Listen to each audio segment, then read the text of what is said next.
Melihat pemakaman umum, khususnya yang ada di tengah-tengah kota, kita tidak saja melihat atau diingatkan tentang calon rumah masa depan kita yang hanya kurang lebih 2 meter, tetapi kita juga diingatkan layaknya paru-paru yang memproses oksigen dan karbon dioksida.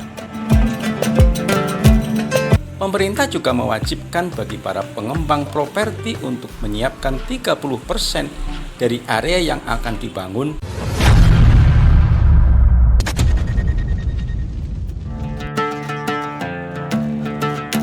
Assalamualaikum teman-teman, apa kabar? Semoga kita senantiasa tetap berada di bawah lindungan Allah Subhanahu wa Ta'ala. Jumpa lagi dengan channel Keluarga Serasi, channelnya keluarga yang mendambakan keserasian hidup bersama.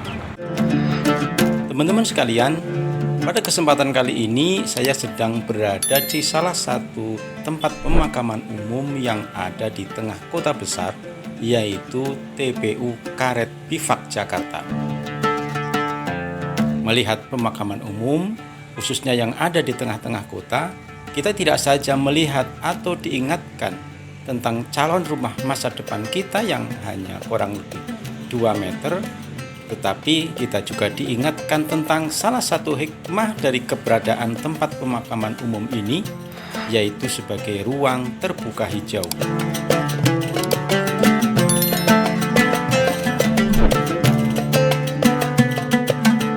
Teman-teman, tentu kita paham kenapa pemakaman ini juga berfungsi sebagai ruang terbuka hijau.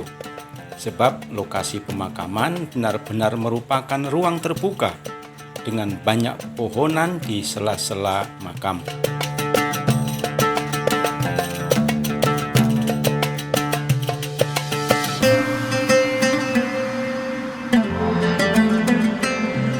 Jika lokasi RTH lainnya masih rawan penyalahgunaan atau penyelewengan fungsi, maka RTH pemakaman ini relatif aman. Sebab pemakaman merupakan aset yang bisa dikatakan dimiliki oleh banyak orang, terutama mereka yang leluhurnya dimakamkan di lokasi tersebut. Terlebih lagi jika pemakaman tersebut merupakan tanah wakaf, yang bagi umat Islam sangat terlarang untuk disalahgunakan.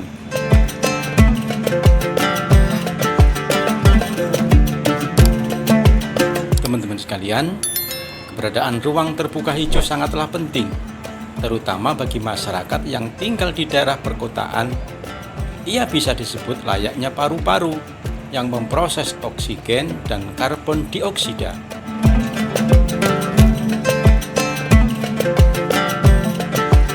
Di ruang terbuka hijau inilah terjadi penyerapan karbon dioksida atau CO2 oleh pepohonan yang banyak ditanam, sekaligus menghasilkan oksigen yang mampu menurunkan suhu dan memberikan suasana sejuk.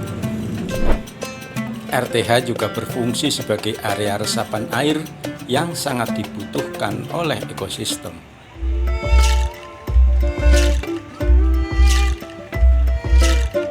Di samping itu, RTH yang berupa taman bisa menjadi ruang interaksi antar warga, tempat menghilangkan penat dan mencari inspirasi yang menyehatkan.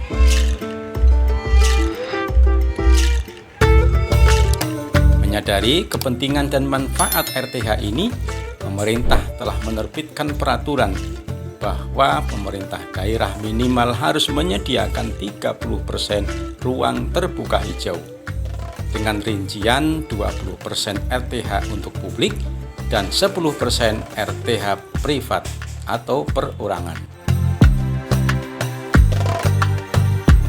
Teman-teman, kawasan atau zona ruang terbuka hijau tersebut antara lain meliputi hutan kota, taman kota, taman kecamatan, taman kelurahan, taman rukun warga, pemakaman, dan jalur hijau.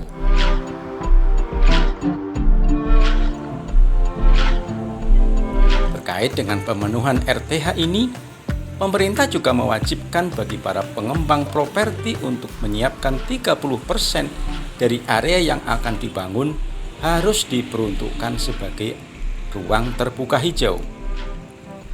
Kita tidak tahu seberapa persen pemerintah telah memenuhi kewajiban ini, termasuk juga para pengembang. Namun yang pasti, harapan memiliki lingkungan yang sehat bisa terwujud. Terlebih lagi, di zaman perubahan iklim ini, ketersediaan ruang terbuka hijau yang berkualitas mutlak harus dipenuhi sebagai salah satu mitigasi perubahan iklim serta upaya untuk mencapai misi nol emisi karbon atau net zero emission yang sudah menjadi komitmen dan kesepakatan di dunia internasional.